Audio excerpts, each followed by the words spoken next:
Alô, galerinha do meu querido sétimo ano. Vamos lá iniciar um novo conteúdo agora, né? Que agora vamos para o nosso quarto capítulo, que tem como tema as grandes navegações. Bom, gente, não esquecendo que no final eu vou deixar uma atividade para vocês, tá? E aí o período das grandes navegações que nós vamos trabalhar agora, vamos trabalhar entre as páginas 37 e 39, tá? E aí vamos fazer um passeio, ver o que foi que aconteceu durante esse período das grandes navegações, e essa aula vai estar, esse capítulo vai estar dividido em dois capítulos, tá? Na verdade, essa aula, tá? Hoje vamos fazer o primeiro e não esquecendo que no final tem o conteúdo que eu estou deixando para vocês, tá bom? 5 questões referente ao que eu estou falando aqui, certo? Motivos para a formação dos estados nacionais. Então, quais foram esses motivos, gente? Fome, guerra e a peste negra.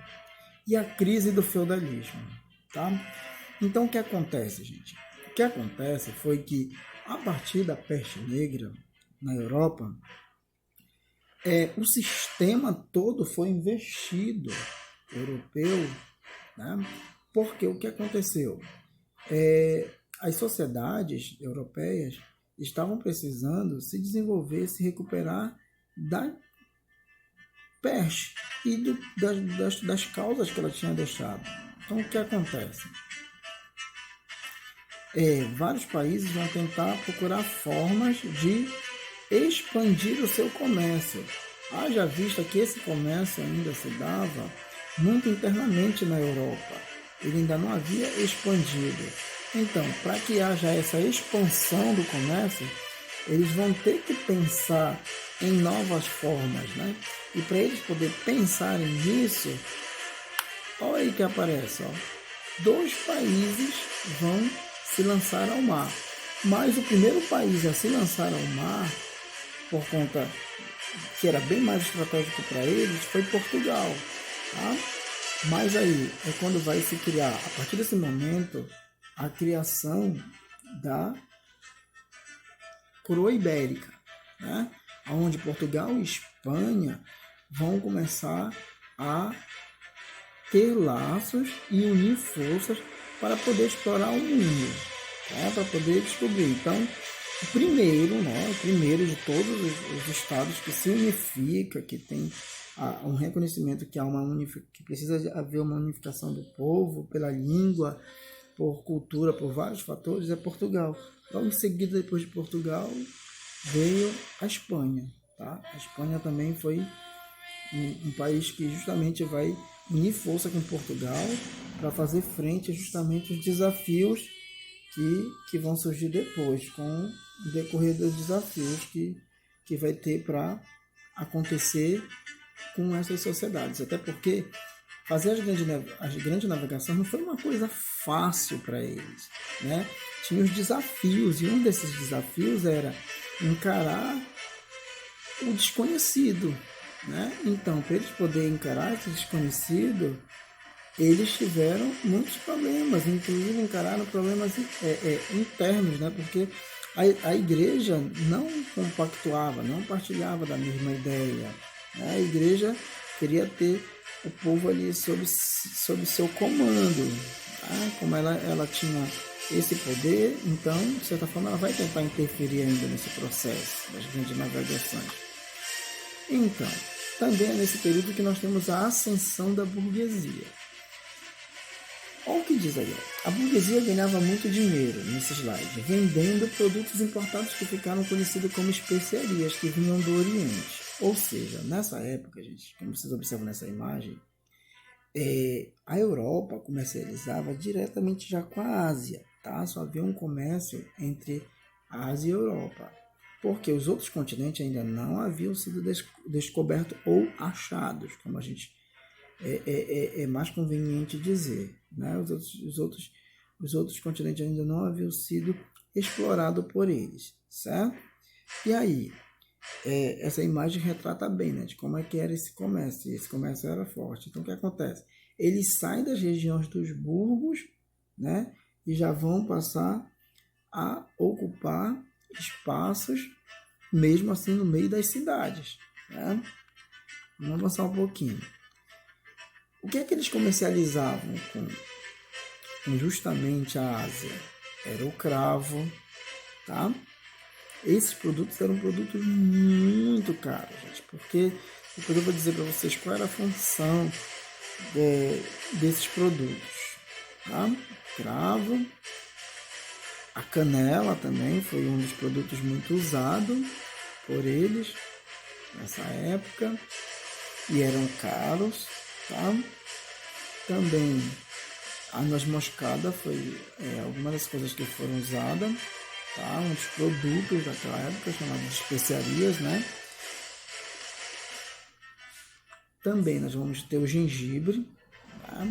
Que foi um das especiarias que se destacaram, né? Que era isso que fazia com que eles fossem justamente em busca de novas terras, que eram em busca de novos condimentos que pudessem ampliar esse mercado, né? Já que havia consumidor. Por quê? Justamente, que eu iria dizer a vocês, esses condimentos eles serviam justamente para prevenir doenças, tratar os alimentos, para eles fazerem chá, para eles fazerem uma série de coisas que serviam, tá? E o principal deles era o açúcar, né? Porque o açúcar, além deles fazerem o melaço, né? que era a cachaça, né? Eles também consumiam isso, vendiam isso, né? Comercializavam com outros povos. Tanto é que quando eles vão começar a explorar a África, eles vão justamente trocar o açúcar que não era produzido na África pelos escravos que vinham de lá. Então, o que a gente percebe aí? Vocês olham assim, tem 3 tipos de açúcar aí. Não é que eles já trabalhavam na época não, tá? Foi só para a imagem ficar mais interessante para vocês. Isso que eu coloquei. Então, o que acontece? O açúcar foi um produto também assim, muito caro. Tá? Então, o que acontece? As sociedades que não tinham, de alguma forma, elas tentavam comercializar desses senhores burgueses que trabalhavam com as vendas. Correto? Vamos avançar um pouquinho. O sal. O sal foi um outro condimento também muito usado. Tá? Até porque o sal foi a primeira forma de conservante de alimentos. Vocês já devem ter visto isso, né? Que se você, eu já até falei para vocês, né? A carne de sol, dei um exemplo. A carne de sol, ela é preparada como? Não é que ela vai ficar no sol, quem coloque. Mas é porque você salga a carne e esse sal, quando entra em contato com a carne, ele atrasa o processo de putrificação dessa carne. Ou seja, essa carne vai se conservar. Porque se a gente for lembrar, o sal foi usado em muitas coisas, inclusive da história. Por exemplo, vamos lembrar aqui quando Tiradentes morreu. Ele teve o corpo salgado, a cabeça salgada, as partes do corpo dele para ficar exposto. Então, justamente porque você sabia que a partir do momento que você passa o sal no corpo, numa carne, você acaba conservando. Ele é um conservante natural. Tá bom? Eu vou avançando aqui. Gente, também a seda, né? A seda foi um dos produtos mais comercializados daquela época. Justamente porque a seda já se havia o comércio dela na rota da seda feita pelos chineses. Mas também, como eles viviam na Ásia, eles também começaram a comprar justamente lá, provavelmente dos contatos que eles foram tendo, primeiramente com os chineses. E aí eles também compravam para revender, já que as sedas serviam para fazer vestimentas, as sedas serviam para fazer cortinas, como vocês podem observar nessa imagem aí, né?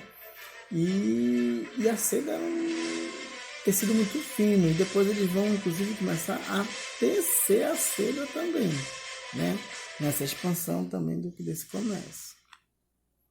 O ouro, né, gente? Que eu não poderia deixar de dizer que o ouro foi muito cobiçado por essas sociedades, né? Eles procuravam de todas as formas porque era pelo ouro que você media a riqueza de uma sociedade. Então, se você tivesse ouro, você era considerado rico. Se a sua sociedade não possuísse ouro, não tinha por que eles tentar invadir. Por isso que quando eu falo para vocês que quando eles vieram para o Brasil, para as Américas, eles vieram com o sonho do Eldorado, né? Eles vieram em busca de encontrar ouro e metais preciosos, não para desenvolver a terra em si. Eles queriam apenas explorar o máximo que pudesse e arrancar os recursos que aqui tinham, tá? E aí vou passar para uma outra parte aqui, que é falando do marfim. O marfim também foi um dos produtos de luxo da época que foi usado, muito comercializado, que davam muito, e também era considerado também uma dessas especiarias, tá bom?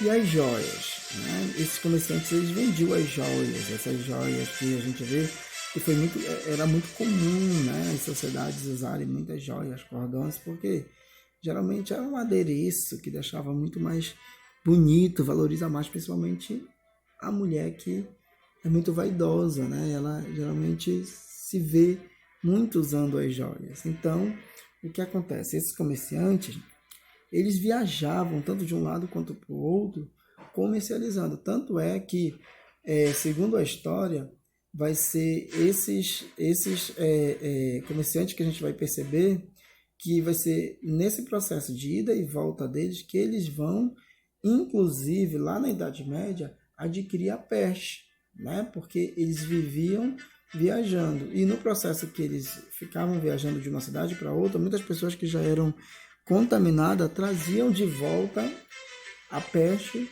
para a própria comunidade, ou seja, para a própria cidade, porque justamente o que acontece, para a gente poder entender a peste também, a peste a gente tem que entender que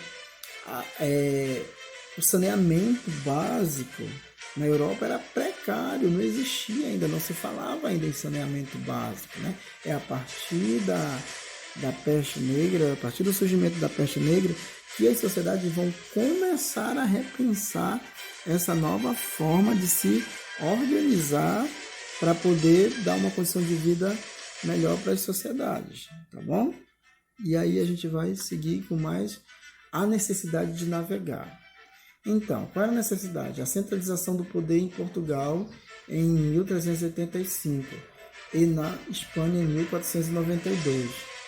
Se mistura com as guerras de reconquista de seu território contra os muçulmanos, que invadiram a região por volta do século VIII. Tá? Então, aquilo que eu falei para vocês, gente, é o processo de miscigenação do Brasil. Ele já foi um processo que ele já tinha sido experimentado pelos portugueses, porque a partir do momento em que os muçulmanos, os turcos otomanos, eles conquistaram Portugal, de alguma forma ali também, que passaram 300 e quase 400 anos de dominação, também eles experimentaram essa mesma forma de miscigenar os povos. Então, a partir desse momento em que se cria essa mesma forma de miscigenar os povos que eles tinham conquistado, esse processo eles vão reproduzir o que os povos já haviam feito com eles, os povos mouros, né? Os muçulmanos. Então, a partir daí, os fatores que fizeram os portugueses serem os pioneiros. Primeiro, a situação geográfica, que Portugal já é banhada pelo Oceano Atlântico. Então, só que no processo das grandes navegações, um conflito vai surgir, porque o que acontece? Assim como Portugal e Espanha são os primeiros, outros países também vão se desenvolver nessa época aí com as técnicas de navegação. É o caso da Itália, né, que vai ter o ressurgimento do comércio.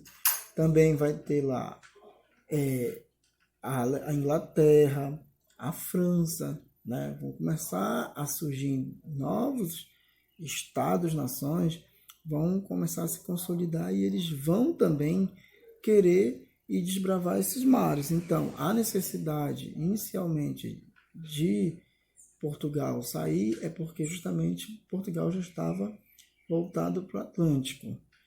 Também a burguesia mercantil portuguesa era forte e havia uma centralização monárquica, ou seja, a sociedade estava mais organizada ali para sair, para poder tentar desbravar o mundo. Então eles geralmente eram povos que não tinham medo de encarar e conhecer o que tinha dentro do Atlântico, né? Nós vamos chegar nessa parte aí. E a expansão marítima. A expansão marítima, os fatores que vão justamente fazer com que esses outros países se desenvolvam vai ser justamente o renascimento cultural, que na próxima aula nós vamos falar um pouco mais desse renascimento cultural. Inclusive eu pretendo mostrar algumas imagens para vocês de como ele se desenvolveu tanto no âmbito da Igreja Católica quanto no âmbito de críticas à Igreja Católica. Também a conquista do Império Bizantino pelos turcos otomanos, né, foi um fator que justamente a partir do momento em que eles conquistaram o Império Bizantino, os otomanos também vão incentivar outros povos a também desbravarem, descobrir novas colônias, né, o que vai se concretizar já após o processo da expansão marítima. A revalorização dos valores da antiguidade clássica, o greco-romano. Então, uma das características que os otomanos vão trazer de volta para a sociedade é essa revalorização das sociedades clássicas, tá bom? E aí a gente vai avançar um pouquinho mais. Primeiras técnicas de navegação. As primeiras técnicas foi usado para eles navegarem o astrolábio, o quadrante, a bússola e a caravela, tá? Foi as primeiras formas que eles usaram para navegar os rios. Lembrando que a bússola é uma criação dos chineses, tá? Mas foi muito usado na chamada Escola de Sagres. Aventura dos desbravadores no Mar Tenebroso. Esse Mar Tenebroso nada mais era do que o Atlântico, né? Que ninguém ainda sabia o que aconteceu. Então, para esses desbravadores conseguirem, eles teriam que ter muita coragem, né? Até porque naquela época se falava muito no terraplanismo, né? Havia assim, uma crença que a Terra era quadrada e que havia um ponto, né, que havia uma queda livre e que ao cair nessas extremidades a pessoa ainda iria encontrar monstros que estavam ali prontos a devorar, tá?